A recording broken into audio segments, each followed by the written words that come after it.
Three ways to call an iPhone. Hey everyone, welcome back. In this video, I will show you top 3 ways you can use to call someone on iPhone. So let's get started. First, you have the default method like you can use your phone application. Simply open phone app and from here you can enter or add your phone number of that person whom you want to make a call. Simply after you add that phone number, tap on call icon at the bottom. After you tap on that, you will be able to make a call.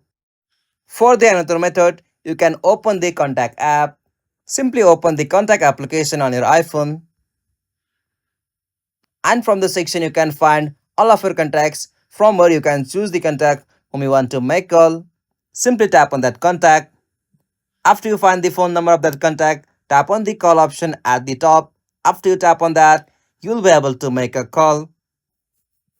And the third one, you can use the Siri for calling someone on iPhone. This is the best way like you'll not to be needed for finding that person and contact or adding their phone number. You can simply ask the Siri for calling that person like, hey Siri, call someone. Simply you can use the Siri for calling someone.